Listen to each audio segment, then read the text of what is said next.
So welcome back to Ruins on a Hill Media, where forgotten and neglected truths are unearthed. And today's video is particularly important, and I'm scared I'm going to mess it up a little bit because it's such an important topic, and however long this video turns out to be, certainly it's not the end of discussion, because this topic of parenting, it's as people say, it's the toughest job on earth, but my hope is that this video will truly provide some guidance, and certainly a good starting point and a good place, especially for parents of young kids. All right.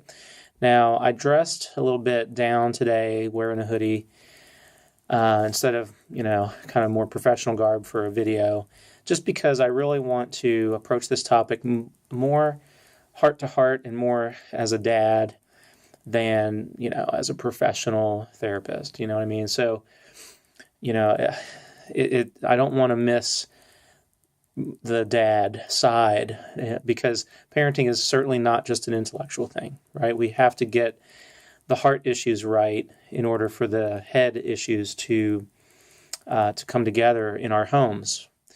And I'm going to tell on myself a little bit in this video, and I feel comfortable with that. I'm going to share some things just to let you know where I'm coming from as a parent of 3 boys. My youngest is 19, so I can speak to the younger years from this perspective now. And so I'm thinking this video is probably called Condense Every Parenting Book Down to This Video. And so that's a bit of an ambitious title. But like I said, my hope is to give you the one key nugget that can make everything else click for you, especially if you have young kids at home. And so I would encourage you to take some notes. I would encourage you to write down some things, not because I'm Mr. Know-It-All, but I just want to invite you into the process to not just hear it and let it go, but to retain things that God would use to really impact your thinking and your heart, and help you to grow as a parent. Lastly, my audience for this video it really can be anyone, any parent. I am going to focus at times on the God side of things and the spiritual Christian side of things, yes. But boy, I think even if you're not a Christian, you're still going to benefit from the information and from the perspective that I'll be sharing today.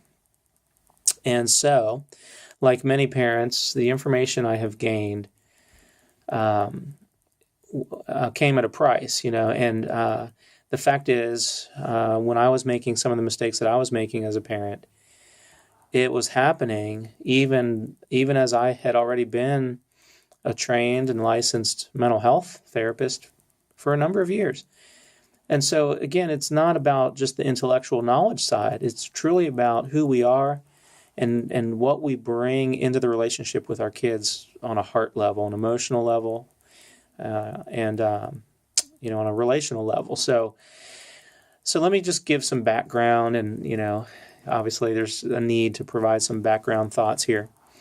And so as I look at the world today, what strikes me is just how distorted parenting has become in our culture. If you just look at movies and Hollywood and TV shows, and how the culture of everyday people has been impacted by some false ideas and some false notions. And so I think, again, it's like anything else. There's extremes and there's people in the middle. The 2 extremes, especially today with parenting, I think, we've always had the one extreme, which is the cold, harsh, rigid, and abusive extreme. These are parents who grew up probably in a cold, harsh, rigid, and abusive environment. And I hear adults who grew up in those environments often will say, well, it did me a world of good, to get whipped every day and all this kind of stuff. And so, I don't buy into that at all. The fact is, kids learn to survive whatever environment they're in. And adults who say that it was actually okay with them and all that, they've just learned to shut it out.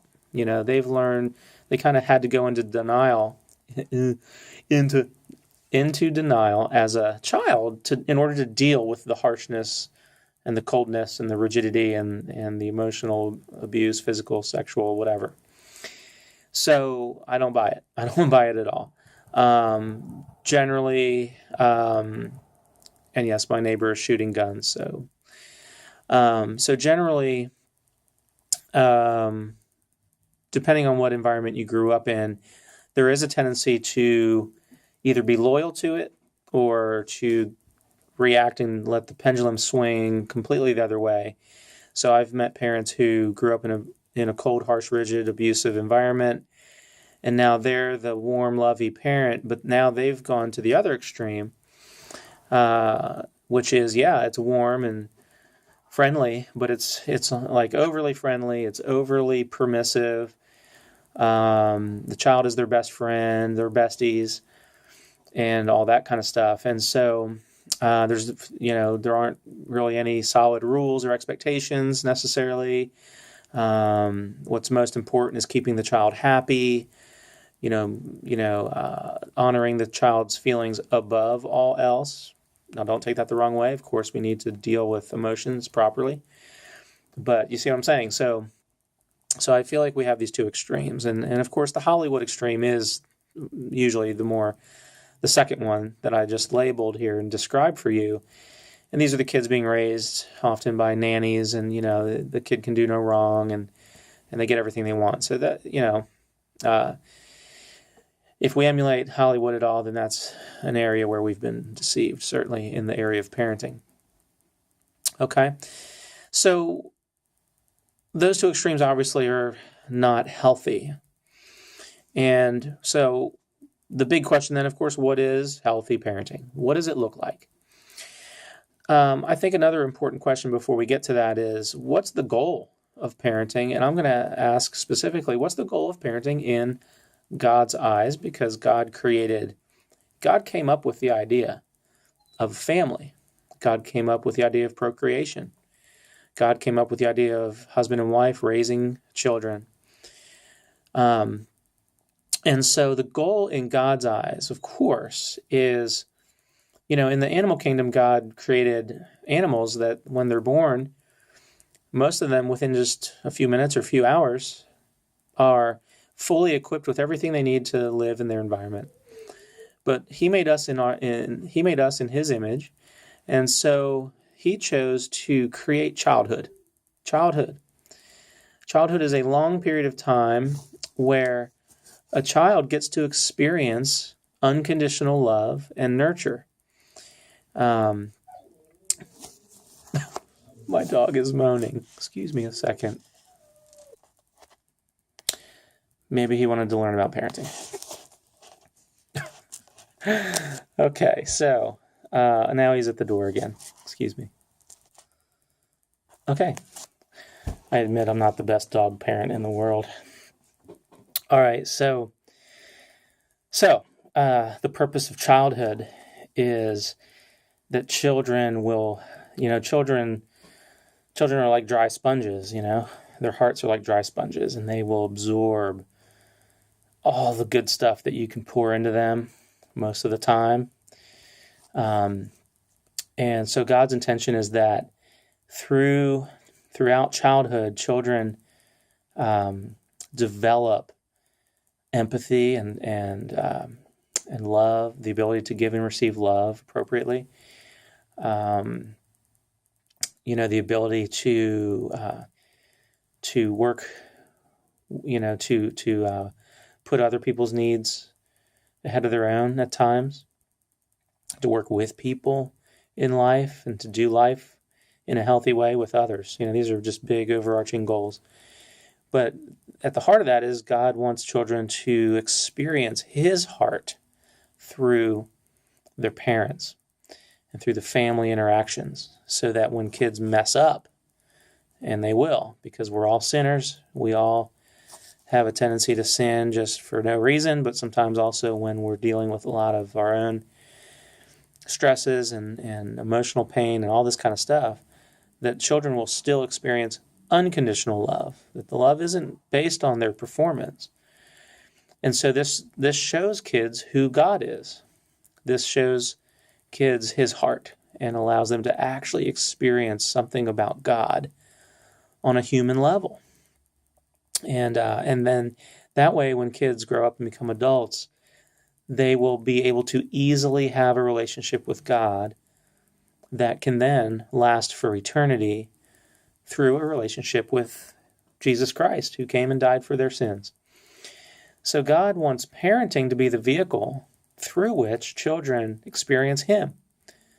And that also includes loving discipline, right? If sin wasn't in the picture, we wouldn't need discipline. So those are the big goals that God had in mind for the purpose for childhood. And then of course part of that is that children are being trained. They're being trained to be obedient, because as adults we also need to be obedient to God and not fight God in regards to His rules and expectations. I mean, the rules and expectations that we're to live by are not just arbitrary things that God made up on a whim. They come from His very nature. If you read the Ten Commandments, those all flow right from His heart and who God is, not just some decision that God made or decisions, to keep people out of the club just for random arbitrary things. I mean, God wants everyone to be included, but sin created a huge problem for us because God cannot tolerate sin in His presence. And so we have to learn how to obey. We have to be trained properly to follow things that go against what comes naturally to us. And what comes naturally to us is to sin and to have our own way and to rebel against authority and all that kind of stuff, right? So the other purpose for childhood is a place where children are trained in love, in a loving way, I should say, to be obedient. And yet obedience certainly, in our politically correct culture has become a four-letter word, unfortunately. And so then, let me just add this thought too. When you think about the purpose of childhood, I've worked with many, many kids over the years where it's obvious. And if you think about this, think about all the grown men, especially, but also women, who are sitting in prison right now as adults. I would dare say that what would be accurate to say is that none of those people, and I'm not judging, I'm making an observation. None of those people were ever properly trained to obey, obviously. And so what that means is they were never trained in a proper, healthy, loving way that allowed them to develop what we call an internal locus of control versus an external locus of control. So here's what the external locus of control sounds like. You made me mad, so that means and then fill in the blank. Because you made me mad, I'm justified in how I'm reacting to you, even if that means I'm busting out your windows and punching you in the mouth and stealing stuff from you. So the person who has an external locus of control, by definition, they never take responsibility for their actions. They blame and they put responsibility on other people all the time for all of their bad behavior, all of their unhealthy, sinful, destructive behavior, right? The person with an external locus of control basically lives life believing with all their heart that they cannot possibly change until other people do.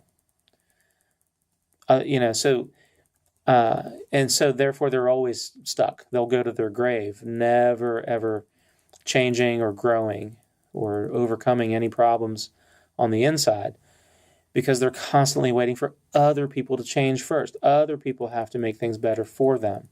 That's an external locus of control. Kids that I work with in a behavioral school that I'm at, it's all about, they can't help it. They can't help it when they cuss the teacher out. Why? Because the teacher made them mad. Even if all the teacher was doing was expecting them to sit down and do their work, and that's why they're there. But the child or the teenager cannot accept that. And it's because they have an external locus of control. The internal locus is when we feel what we feel, but we recognize that that's not a justification for acting in any animalistic, impulsive way that we want, or sinful way that we feel justified in. An internal locus means that I am motivated to change, not because of external pressures so much as, not because of external, quote unquote, external threats or external pressures, but because I am pursuing healthy goals in my life because they're healthy, and not because someone's telling me to or, commanding me to. The internal locus means that I take responsibility for my actions and the consequences of those actions, and I learn from my mistakes, and I invite other people to change, and I try to play some meaningful part in helping others to change, but I'm not predicating my change and my growth on them changing first. All right? So we're going to talk about influence versus control in a little bit. Okay? One of the problems with parenting today, and this kind of adds to what I said earlier, is that we do use some crappy language, honestly. We refer to kids as good kids or bad kids. We need to stop doing that. It is not about, because what that implies is a difference in their worth, right? Again, it goes back to that performance-based love. Sadly, a lot of people have grown up with performance-based love. And so then this kid is better than this kid. This kid is gooder, in a sense, than this kid. This kid is worthier or more worthwhile than this other kid because this kid has good behavior. This kid is compliant. This kid snaps to it when an adult tells them to do something or stop doing something. Oh, yeah, and that is, again, compliance is a goal here that we're going to touch on very much. But it doesn't affect a child's worth. We don't want to say a kid is bad. What we should say is they're untrained. A kid who is good is a kid who's either been trained well, trained to overcome their own sinful impulses and do the right thing despite how they feel, or they're a kid who's just naturally compliant. And those kids are out there. You probably know some of them. You also know kids on the other extreme who seem to be naturally just more prone to rebel and fight against you and go their own way. And, it's a bit of a mystery, but obviously there's some different God-given personality types and temperaments and all these things. And so, but we have to stop using that terminology. We talk about, I hear adults all the time talking about kids as if kids are nothing more than an irritation to them. Either the kid's being quote unquote good and therefore pleasing that adult, and that's what makes the child good in that adult's eyes, or the child is an irritant and therefore being bad. And so what happens is adults, even normally well-intentioned adults, lose sight of the value and worth of a human being just being human and made in God's image. And so children then become objects of, don't take this the wrong way, but objects of pleasure or disdain. I'm not talking about inappropriate pleasure. I'm talking about the pleasure of, oh, this child makes me happy. This child obeys me and makes me feel the way I want to feel. Therefore, I value that child. Versus the kid who gets on your nerves and disobeys and makes you want to pull your hair out. So, as adults, many of us have developed an external locus of control. We're not sitting in prison for criminal activity. But we've developed an external locus of control because we operate that way. We operate on the basis of this person, quote unquote, made me mad because of their behavior. And so that child has now, we've given them control over our emotions. We've given them control over our mental and emotional well-being.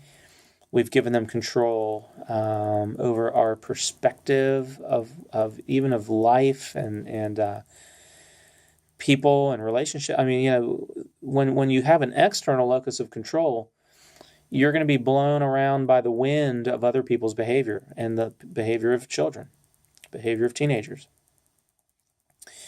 So I noticed that a lot of adults today talk about kids like they're nothing more than the sum of the emotional impact of that child's behavior on that adult. All right? So, now, that's a problem, right? What I want to do now is kind of lay out sort of the normal progression, right? If you're a parent who's very patient, we need you, keep it up and continue to be patient and love it. I mean, please share your perspective with other parents that and share with them in a way that maybe, helps to build them up, because the rest of us have struggled. And like I said, I certainly struggled greatly. But the normal progression is that you try to reason with a child, right? Now, again, we have the 5% who are very compliant children. And so you reason with them, and they get it, and they change their behavior. They either do what you're asking, or they stop doing what you're asking them to stop doing, and life goes on and things are great. But with the rest, what happens is you try to reason with them. That doesn't work. Try to reason with them in a different way or from a different angle. That doesn't work. Then you try to reason with them in more of a power play, which is through some subtle threats or maybe some subtle intimidation, or you're starting to get angry, you're starting to get frustrated and irritated, and so you're trying to get compliance. Now, notice that even in today's culture, any adult who's trying to reason with a child, by definition, they're trying to get compliance out of that child, which is one of the goals that God has for childhood. Children need to learn to be compliant with authority, because God is the ultimate authority, and so they need to learn how to listen to God, and in the meantime, listen to adults. And so now the adult's trying to reason with them. It's not working. Now the adult starts pulling out some weapons, emotional weapons. Like I said, it can be sarcasm, intimidation, some subtle threats of some kind, even saying, I'm going to whip you if you don't shape up. We're now trying to get bigger and more intimidating in the eyes of that child, because we are still trying to use words to shape the child's behavior and to get compliance out of that child. So the frustration builds, the anger builds. Now the adult starts to really get angry and starts yelling, raising their voice. Now we're getting into the emotional realm of where things start to fall apart, and you just don't always know what direction things are going to go in, not only for yourself as an adult who's now starting to lose control emotionally, but then, of course, you don't know how the child's what direction they're going to go in. So, and then, of course, out of that emotional escalation does come and can come all forms of abuse towards the child. Okay, so telling on myself, I was that parent who tried to reason, started to get ramped up and frustrated and angry, and started pulling out emotional weapons. For me, it was mostly getting loud and trying to through loudness, trying to force my child to hear me, and was trying to get them to agree with me, and I did it by getting louder. I became a pretty bad yeller. All right. There came a point, especially with my one child who about the age 13, 14. I mean, so now we're in the teenage years. I finally had my own little aha moment to realize, okay, this isn't working. Okay, so I hope that this video helps some of you to catch yourself earlier than that. But if your child is older, please remember, it's never too late to become an emotionally, verbally, relationally safe person. It's never too late to become more like Jesus. It's never too late to become more the healthy, safe person that you needed to be last week, but now, you still need to be that person and become that person. So don't give up. So some people, now let me just say this, some people go that route, get as far as the anger and getting loud and threatening and intimidating and then getting physical. Sometimes CPS gets called because, oops, some bruises showed up and the teacher at school saw it. But some parents actually don't go there. That on the inside, they're just as revved up, angry, frustrated, irritated as another parent who's getting loud and everything. But for some parents, they then just shut down and just get quiet and withdraw. And so both of those extremes come from the extreme of excessive frustration. And so that's the typical pattern. And out of that, and so when that pattern is repeated and people end up in the same place again and again, which is just hurt feelings and damaged trust and feelings of insecurity that have now developed in that relationship. I mean, then that's what piles up over time to where kids then begin to go their own way. They begin to rebel in a serious way. They start hitting their teenage years. They want to be gone from the house more than they're in the house. They're turning to other relationships, boyfriend, girlfriend, online relationships with drugs and alcohol. So we have to understand that is the progression. And it started with trying to reason with a child to get compliance, and then the adult mishandling the child's resistance. So that is the pattern that I'm concerned about and that we should all be concerned about. Now, if we look at God and we realize God's parenting style, in a nutshell, God communicated his unconditional love again and again. He communicated that to his people. He made a covenant, and because God is God, he can't break a promise. So he made a promise, made a covenant, and never backed off from it. And so then, he explained, though, yes, I love you, and you are my people. But if you do good things will happen. If you do good things, I will pour out good things back to you. But if you sin and rebel and commit idolatry and go your own way and disobey and follow after your own sinful urges, then there will be consequences for that. And they're just natural consequences that come from being disobedient. That is God's parenting. So it's kind of, and I think there's probably some curriculum out there. I forget what it's called, the name of the curriculum. It's been around for a number of years now. But I just call it the if-then parenting style. It's if this, then this. Now, on a human level, again, unconditional love means that even when our kids mess up, we still need to communicate our love for them in some simple ways, So even though they broke curfew and stayed out too late, the next time you see them, that following morning, and they've already been told, what the consequences are or whatever, you still say, hey, good morning, love you. So that's unconditional love. Yes, you screwed up. Yes, I've had to, put some consequences in place or whatever, but I love you. Good morning. It's good to see you. Hey. So that shows unconditional love. Okay. And so we are truly after compliance here. But more than that, the relationship.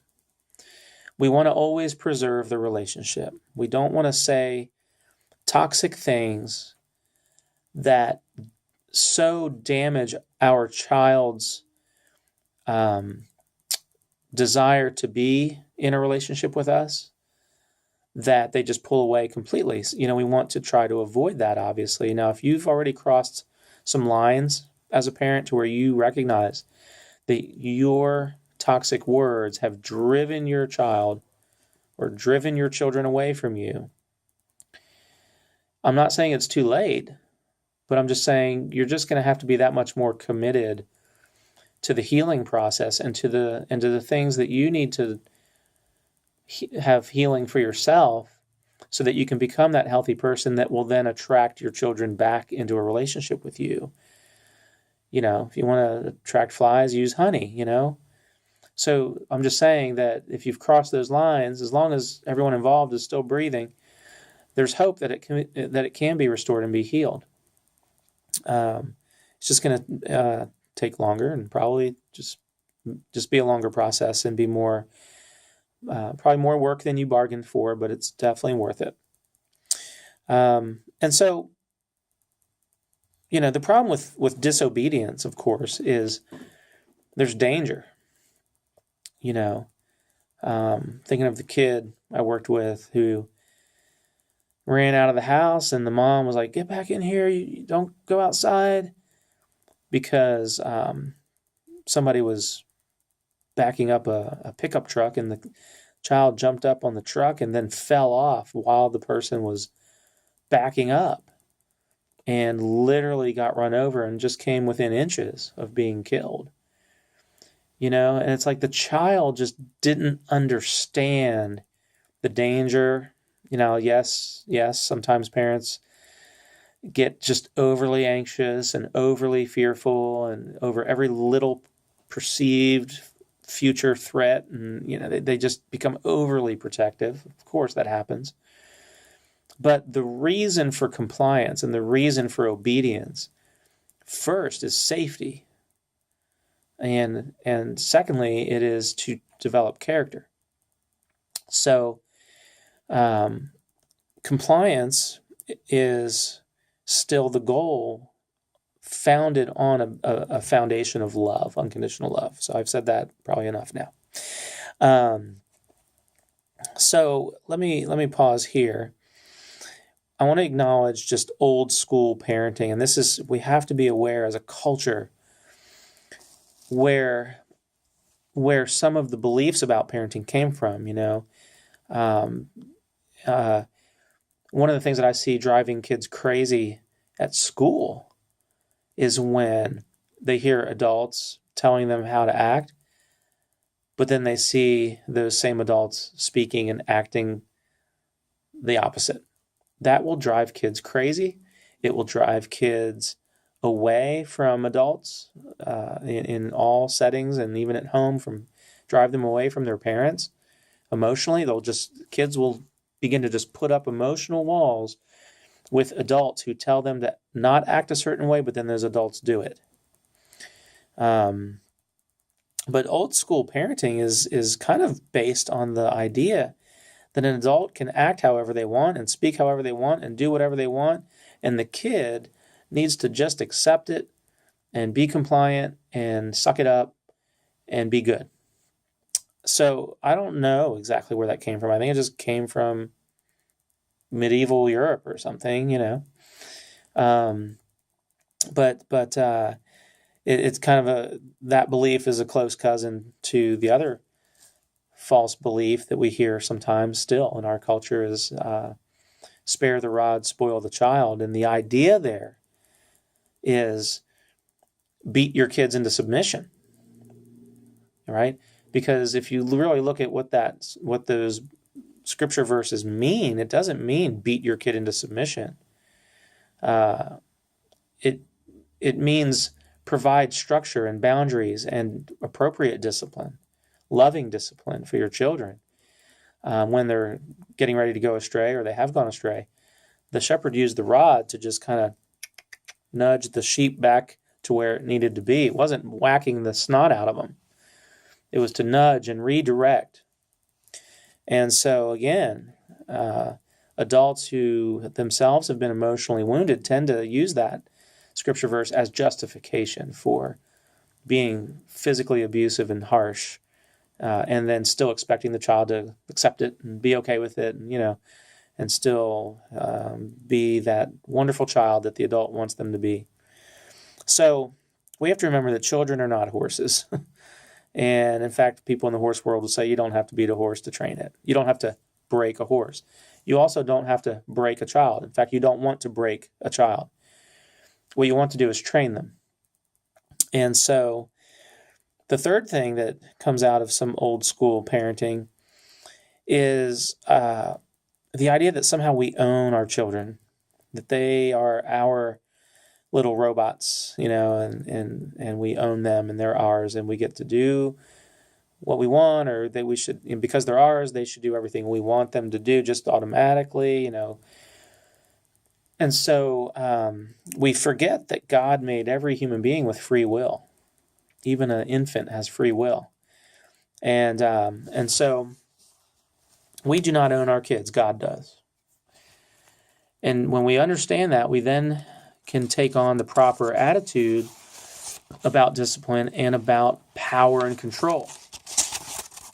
So when I described the typical pattern of mounting frustration leading to yelling and all these things, that's because the parent is operating from the belief that they should be able to control their child and control them with words.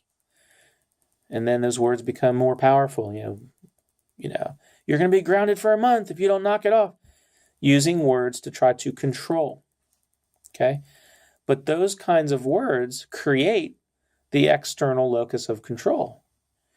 Because when you create fear in a child and fear of you, because of some legitimate fear that you're going to beat them or you're going to punish them so harshly that they're going to cry, all this kind of stuff, you are setting yourself up for failure. You're going to make parenting that much harder on yourself on into the future. You're asking for misery. Why? Because part of it, and the biggest part of it, is because I don't know about you, but if someone comes at me in a threatening way, I'm not going to warm up to them. For some reason, we expect our children to warm up to us even as we are mishandling our anger and our frustration. And it's not logical. It doesn't make any sense, but that's where many parents are in their parenting style. And then they get more frustrated because, they're using more power and more threatening and more intimidation and all these things to try to get compliance out of their child. And their child is actually pulling away even more or standing up against them even more. But the parent is still expecting more compliance and more obedience. It doesn't make sense. And so, but on an emotional level, obviously it makes sense to the parent, as it did to me in that moment, because we're operating from the wrong understanding of power and control. We do not have power over other people to control them. I mean, unless we actually have them shackled and have terrified them so greatly that, we're controlling them through terror, right? But is that a parent-child relationship? Is that a parent-child relationship that you want? Some people do, actually. But I don't think most people really, really, truly want that. They want to have a good, healthy, nurturing relationship with their child, but also where there's mutual respect, right? And so where I work, I was helping to do a group with some teenage boys who are, they're there because they have significant behavioral and emotional management problems, And these guys were just acting up and talking all kinds of trash and just sexually inappropriate, and as far as what they were talking about, on the way down to the gym where we had group. And they were still acting out sitting on the bleachers, and I got their attention. I just said, basically, hey guys, I said, I don't want to be the kind of adult that you hate. I don't want to be the kind of adult that you then talk about later as being a jerk. I've wanted to respect each and every one of you, and I hope that I have. Have I respected you guys? Every one of them nodded yes. Why?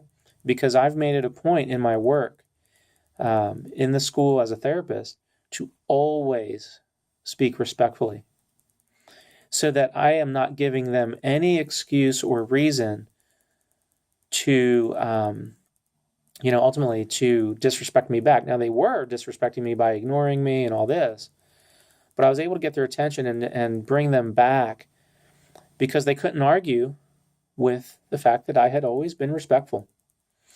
And so we were able to turn some things around a little bit from that point forward. Not for all, actually 2 of the boys were removed from group, but the rest of them were able to turn their behavior around, and it started with basic respect.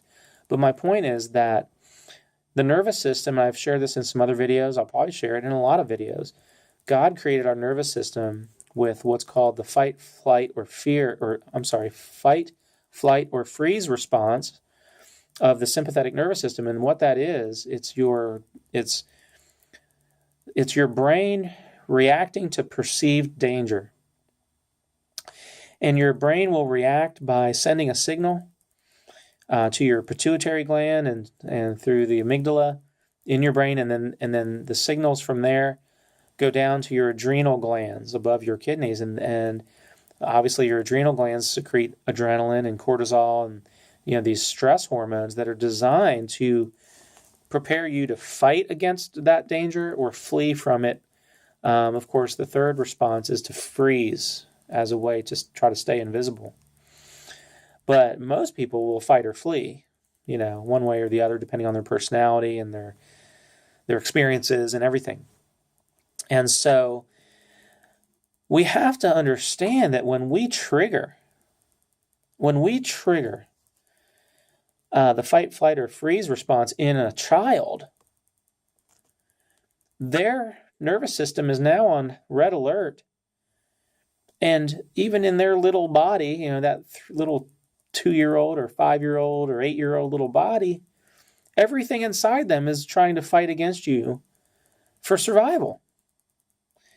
The fight or flight or freeze response is all about staying alive and overcoming the danger. And if you are the danger because of the way you're talking and intimidating and threatening and getting loud and angry and hateful, calling names, put downs, all this kind of stuff, don't be surprised when the child simply will not give in, because every fiber of their being is screaming, if you give in, you'll die. The fight, flight, or freeze is a survival mechanism. It's a life and death mechanism, even in situations where it's not really life or death. Okay? Because the brain has a hard time distinguishing fiction from fact. If something looks dangerous, it's life-threatening, according to the nervous system. If something looks like it could threaten you in any way, significantly at all, it's a life-threatening threat.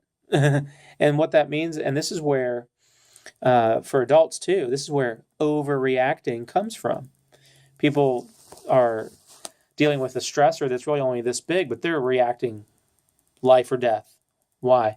Because the fight, flight, or freeze response has kicked in, and adrenaline is now taken over. So there's a difference between influence and control. We have to understand that. We can't control other people. We can influence them. And training your child properly is how you influence them. Right?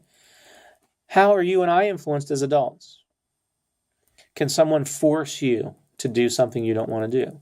Probably not. I don't know too many adults who, unless you've unless you've learned to submit and be a bit of a doormat, maybe. Okay, that happens in how people are raised sometimes.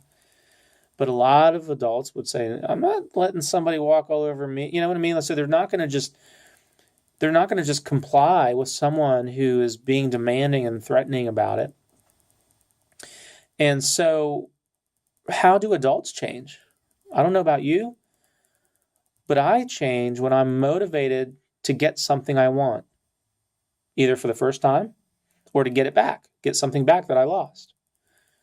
If I want to raise, even if I dislike my boss, I may get to the point where I say to myself, all right, I'm going to do certain things that I know I need to do to get that raise, even though I don't like the boss who's telling me.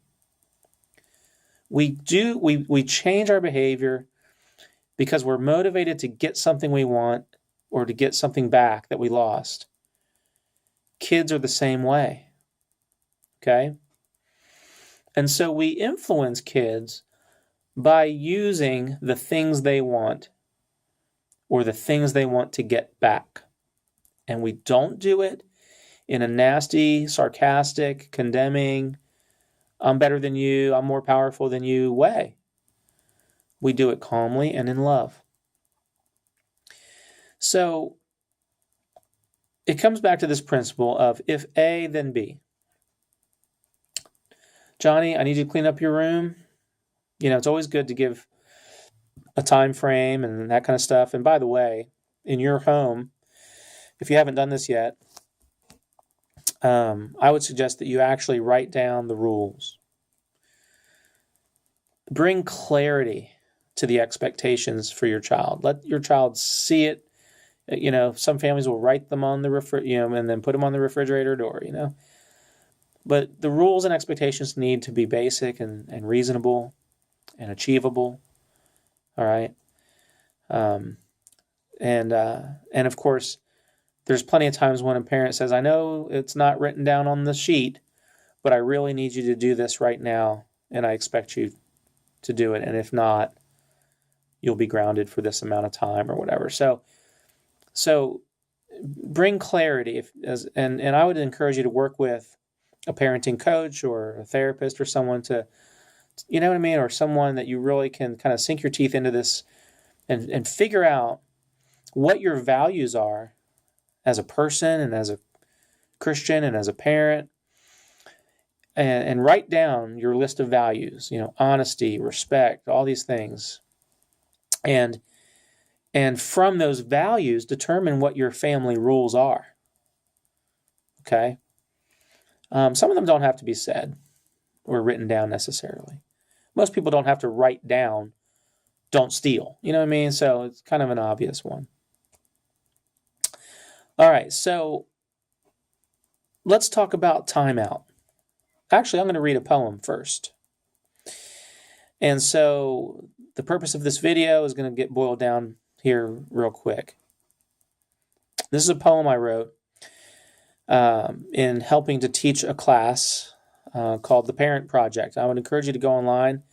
If you have a child who is like 11, 12 or older, who is out of control or who's just really belligerent and getting into risky behavior and all this kind of stuff, I would encourage you to find a class near you. It's called The Parent Project. All right? Because what they do is, I'm going to talk about timeout being used with younger kids. They talk about what's essentially a reverse timeout to be used with older kids.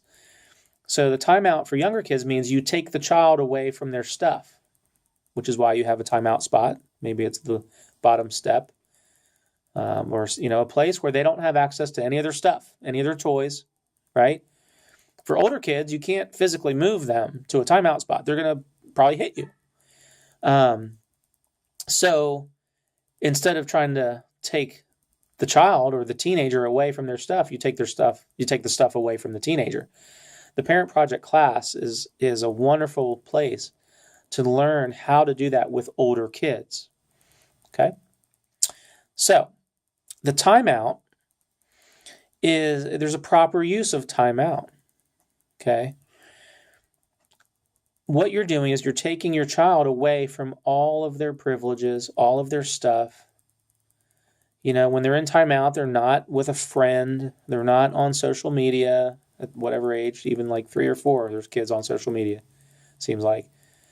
Um, and so they basically are experiencing the pain of not having what they want. Okay? Remember, being motivated to get back the things that you want or to get something for the first time is what creates an internal locus of control.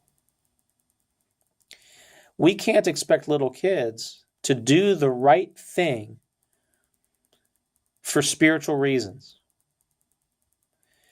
because they're not mature enough yet. They're not mature enough to engage in that self-talk like, oh, I stole Mary's toy, but because it's the right thing to do, I'm going to give it back to her and I'm going to apologize. Now, again, some kids do that. They're just sort of wired and they maybe have more empathy than other kids. Okay. But I'm talking about kind of the typical kid who grabbed a toy because they wanted it and they don't care how the other kid feels. We can't say to a child, well, give it back because that's what God expects of you. That sets God up to be the enemy because the child doesn't want to give the toy back for any internal reason. But now they're feeling threatened. And so we're teaching them, when we talk to them that way, we're teaching them to develop an external locus of control, which is unhealthy. So the timeout, I was gonna read the poem. Let me do that first. Always use words for nurturing. Always use words to build up. Always use words to let your children know that they are deeply loved.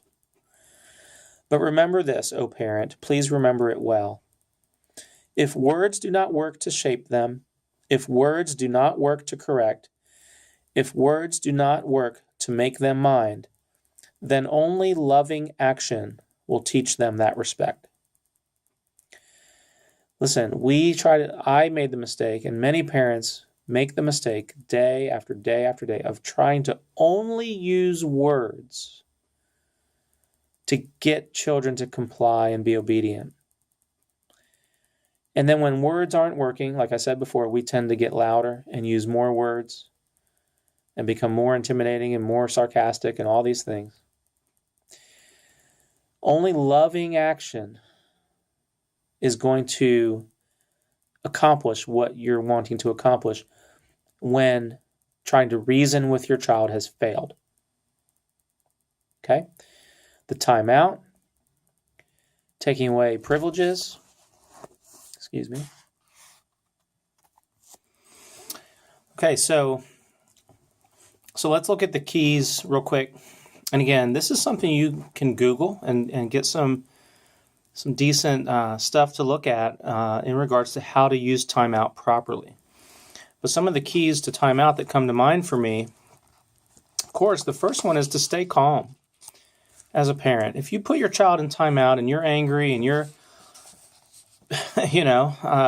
just going off on them, or you're just kind of putting them in their spot a little bit too harshly or anything like that, you are creating in your child insecurity in your relationship, because now you become the threat that their nervous system is seeing as the threat that is a life-threatening thing here now. So now you become the enemy.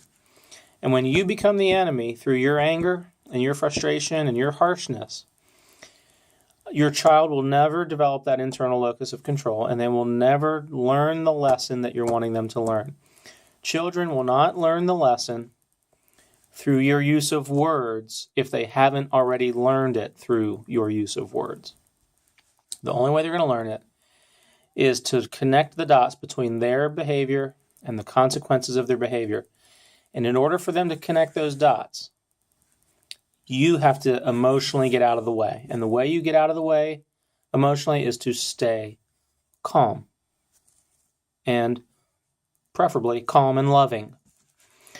When we worked with horses out west, one of the things I learned that stuck with me is that the way to help this prey animal who's naturally fearful of you and sees you as a threat, the way to get them to trust you is to approach them slowly and calmly and with what's called soft eyes.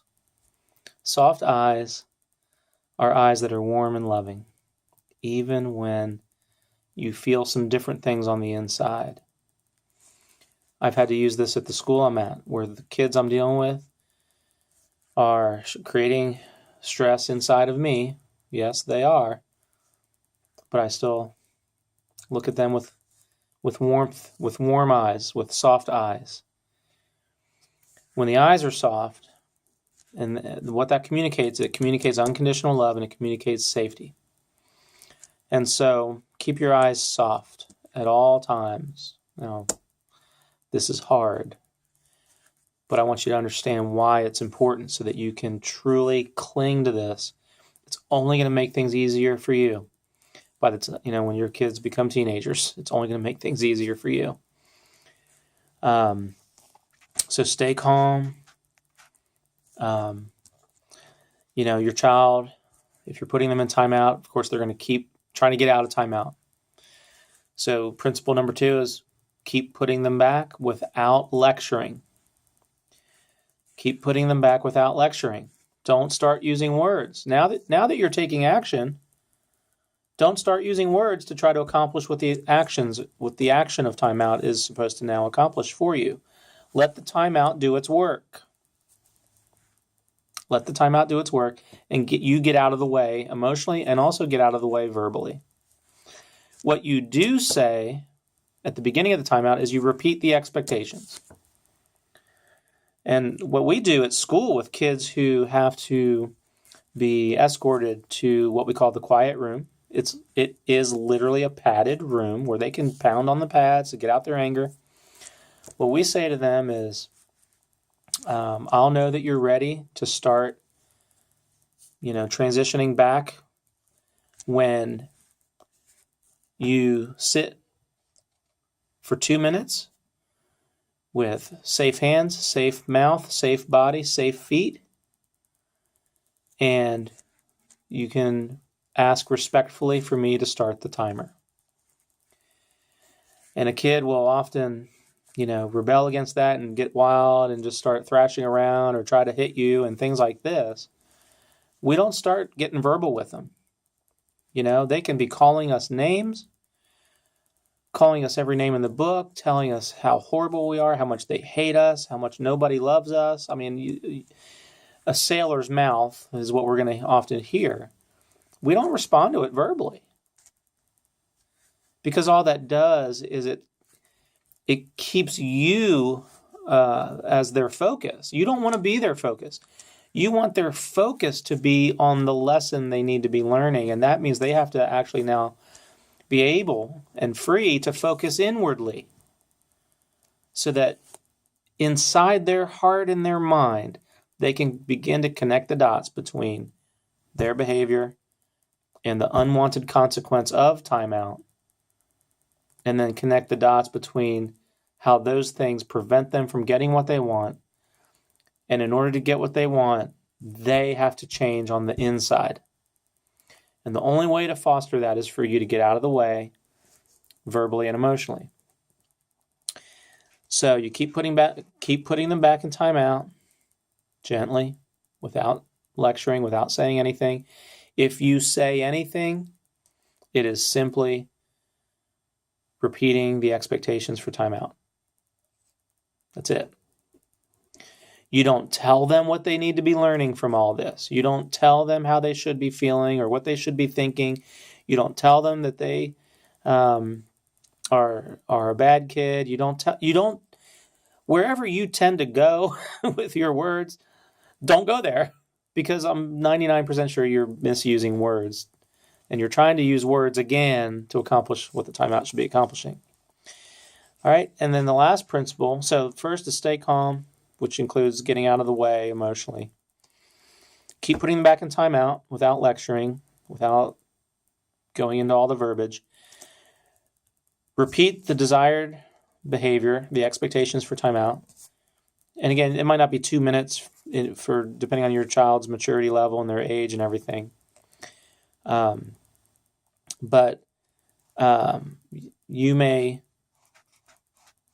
basically you're saying, in order to get what you want, I get what I want first, and that is that you're sitting quietly in timeout for 2 minutes with safe hands, safe body, safe feet, safe mouth, meaning respectful mouth, or without them being belligerent verbally, and using respectful tone of voice, using a respectful tone with you if they're going to ask for anything. Now, when kids are asking for things and demanding things and trying to get you sucked into an argument while they're in timeout, again, that's that they're wanting to misuse or use their words to suck you into an argument so that you can be the object of their anger and so that you can be the problem in their eyes. They're trying to set you up to be the problem because they're not ready to look at themselves yet. Everything you're doing is designed to get them to look at themselves without you commanding it. But it's just the natural result of the proper use of timeout. And then the last principle that comes to mind is don't cave in. Once you start a timeout and you set those expectations, do not cave in.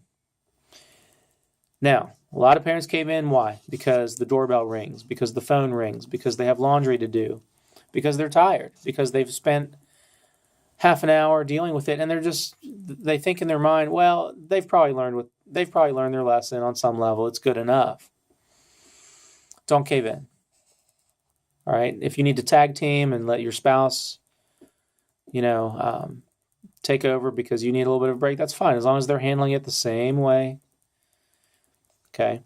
If you're an adult who has a live-in fiance or boyfriend, girlfriend, or anything, I would not recommend that you let that other person step into this role because the child knows deep, deep down that that's just not a role for anyone but their own parent. Okay. So you have to be the parent. All right. Now, the other adult in your house might need to pick up some slack in some other areas, like maybe they need to go do the laundry and things like that to support you so that you're free to carry out the timeout until it's finished. And it's finished when your child has calmed themselves down and you've set that time. Once they are seated and they have safe hands, safe feet, safe body, safe mouth, you start the timer. And if they complete the timer without arguing and getting up or doing anything to break that, then you come over to your child and you say, I love you. And, you can ask them, if they're ready to whatever. So whatever got them in timeout where they rebelled against it or disobeyed, you ask them, are they ready? And you can test for compliance. At the school, we'll literally, when they're in this area and they complete the 2 minutes or whatever, we'll say, okay, thank you for having safe hands, safe feet, safe body. Thank you for being respectful. Your next instruction is to stand up or is to put your shoes on, for example. Maybe they took their shoes off because they were mad and throwing their shoes around. They do that. You say your next instruction is to come to the doorway and stop. Now, if they come to the doorway and then try to just get out of there on their own terms, then that's when we say, we need to get back into the quiet area. And we go through the same thing again. We set the same expectations. When you're ready, you may ask politely for me to start the timer, and I'll start the timer when you have asked politely and you have your bottom on the floor, your back against the wall, and you have safe hands, safe feet, safe body, safe mouth. See what I'm saying?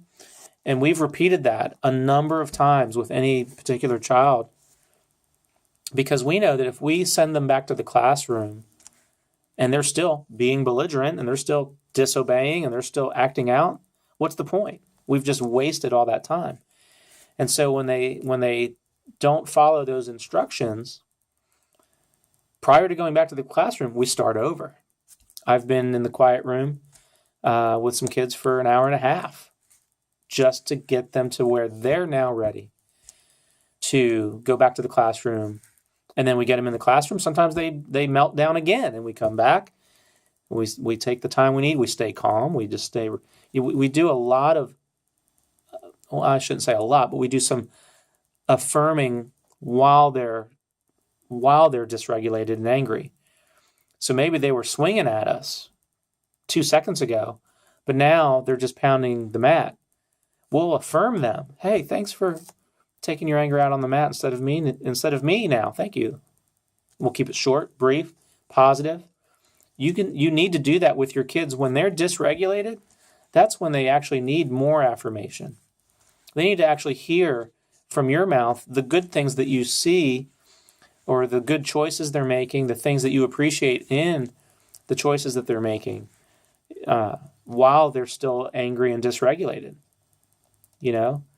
Thanks for fill in the blank. You can find little things to affirm, and you really need to do that. Most parents aren't good at that automatically. They have to train, and that's where you have to stay calm. The only way you're going to be able to do it is if you're calm. Okay. Whew. All right, so a couple more things here. And let me just say this too. Using the quiet room at work has taught me some really important things, and I'm sharing with you tonight. And so, we've had a child, probably about 8 years old, who we began to question, like, this child's mental health diagnosis, wondering if they were maybe experiencing a break from reality, some kind of psychotic break because of their odd, extreme behavior. And so we began to kind of question, even in the moment, like, okay, do we need to stop this training through use of basically what was a timeout, through using the quiet room? The teacher came along, and because they were frustrated, and this had gone on long enough type thing, they told the child they wouldn't have to do any more work for the rest of the day. The child immediately went back to normal. So what I'm saying to you is, your child, unless you really know some really solid things about their mental health that maybe no one else would know, and that have been firmly established, and you've been working with a therapist, don't let this video go against the grain of something to not be right for your child, okay? I'm giving you some broad principles here because I do believe they work with most kids. But it was amazing to see that, and what that says to me and says to us is that your child, when they're dysregulated and they see you as the problem, they're trying to get you to break down and give in, and they'll even try to push you to where you're having a meltdown, even if they know that in your meltdown you become pretty ugly. They would rather you have a meltdown so they can get out of timeout and go back to doing what they were doing than to actually be disciplined through the proper use of that timeout. Obviously, they're a child. They want their way, and they're going to stick with it as long as possible. This child that I talked about obviously took it to a level that was kind of scary in terms of their body language and the things that were coming out of their mouth, and they're thrashing around and the noises they were making and all this stuff. It turned out to be manipulation, But even with that, we stayed calm and affirming, supportive. You want to create security in your child while they're dysregulated and upset, and even when they're taking their anger out on you verbally and they're disrespecting you. You probably, most of the time, need to ignore the disrespect in that moment and actually be saying to them, again, briefly and with soft eyes, I love you and I'm here for you. We're going to get through this. I'm not going to leave you. I'm not going to disrespect you. I love you and I'm here for you.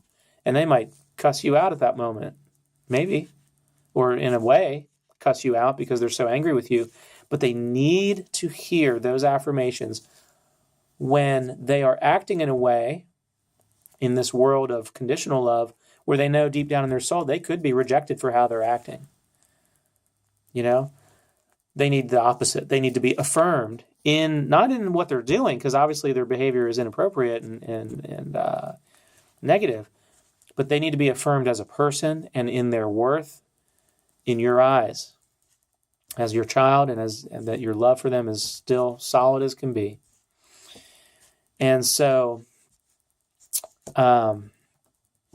kids need to hear that in the moments when they expect rejection. They actually need to hear love and support. Sometimes I'll even say to a child, I can see that you're trying. I can see that, like a kid that's being impulsive and wild, and maybe they're disrespecting other people's things and other people's boundaries or whatever, to affirm them, and especially for a kid I don't know, and I don't know their personal strengths and qualities, I'll just say, hey, you know what? I can see that you're trying to take care of something that you're feeling on the inside, and I appreciate that you're trying to take care of those feelings. You know what? I get it. And if I can help, I want to help. I want to try to help you take care of those feelings in a way that's healthy. I'll say those kinds of words. I know it sounds a little cheesy, but kids need to hear that that you need to affirm something in them about who they are, just on a basic level. And if you know them, on some levels where you can be a little more specific, in the moment that they're acting in a way that would earn the rejection of other adults. All right. So, parent, remember, you are the boss. You are in charge. Okay? None of this is designed to remove you from your role of authority. But again, a lot of parents have abdicated their authority and just sort of given their child over to whatever the child wants and whatever the child feels, believing that that's what's best, and it is the path of least resistance for now. But what's going to happen is you're going to have a rebellious teenager who wants to do whatever the heck they want to do, and then you're going to have major conflict. You're the boss. Set up the rules and expectations in your home that are reasonable. But one of them that is reasonable, and I want you to hear this, is you're allowed to have control over their electronics at all times, including the details of their text messages and whether they even get to have a phone or not, whether they get to have access to certain apps or not. You get to spot check what they're doing. If you do get to a point where you're allowing them at a somewhat young age to have a phone, that's fine. But you set it up from the beginning. You're in charge. Now, if you didn't do that already, yes, you're going to get more resistance if you do it now. But you need to do it now. You need to establish the new expectation that you have oversight over their electronics and their media, because you have oversight over their character development until they're out of your house. All right? So I'm not going to say don't be afraid. You might be terrified of what it means to, establish authority in that area, but you need to do it. Do it with some support and some help. And, in talking about electronics, please don't forget the power of simple things. Kids have turned to phones and video games and YouTube and all this stuff to fill the vacuum of relationship at home. The fact is, that's partly why they have now developed these relationships with things, because what they're really craving is that connection with you. And so, right now we're getting ready to go into wintertime. Get some crafts that you can do. One of the crafts that we liked to do, dog is going crazy, is perler beads. It's Perler. Go to your local hobby store or Walmart and get some perler beads. And in the wintertime, turn on some music that everybody can enjoy. Get out the perler beads, and this is how people get away from the electronics and do some things together that create relationship and create memories and create that bond. I want to end with an idea that you can use, and it's simply what I call the huddle. So many families feel fragmented today because of the busyness, because of the constant electronics and everything. In the game of football, before every play, there's a huddle. Why do they do that? They need to come together, put their heads together, decide what they're going to do, boost each other up. Hey, guys, all right, come on, let's do this, right? Use a huddle time with your children individually. I'm trying to think how I can share this with you, because there's quite a bit of detail to it. But what you want to do is create a time where the goal is for you to listen to your child non-judgmentally, and to create these opportunities on a daily basis where they feel heard. Okay, so just basic respect, and you might not agree with everything your child is saying. Okay, but one of the ways you can do this is you can set it up to where first your child shares something that they're feeling, and not just anger or irritation. You want to try to get to like core emotions, like, okay, are you sad, lonely, scared, jealous? Core emotions, not just the surface emotions of anger and I'm irritated at this person because they made me mad. That's really surface stuff. You want to then see if they can share a core emotion with you about something that's not about you. Okay, so, a kid made fun of them at school today. It made me feel embarrassed. Made me feel less than. Okay, so when they share it, then you just want to reflect back what you've heard and really just validate what you've heard. Hey, honey, it sounds like you had a rough day. Sounds like you were really hoping that this person would be a friend, and then it just sounds like it just surprised you when they got nasty with you, and it just embarrassed you in front of everybody else and made you feel like they think they're better than you. So reflect back the facts that you've heard, but also reflect back the emotional content of what you've heard, but also the emotional content that you think you heard. And then let them clarify. Let them educate you on if that's right or not, or that's accurate or not. All right?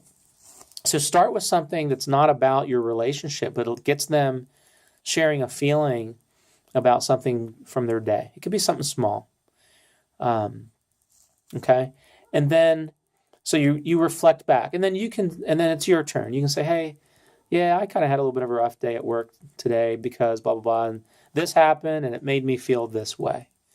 So you're modeling. You're not just asking them to do it, you're modeling back. Like, yep, I can share some appropriate feelings as well.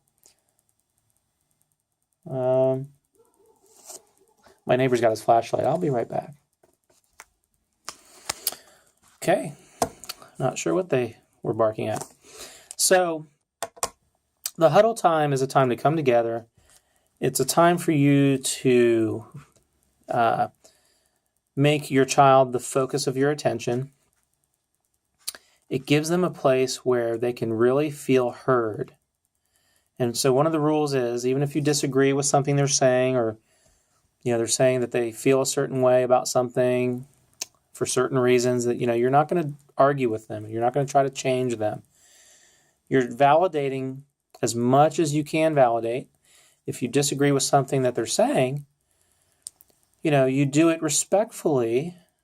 And what that does is it teaches your child that you can disagree with someone and still have a friendship, still have a relationship.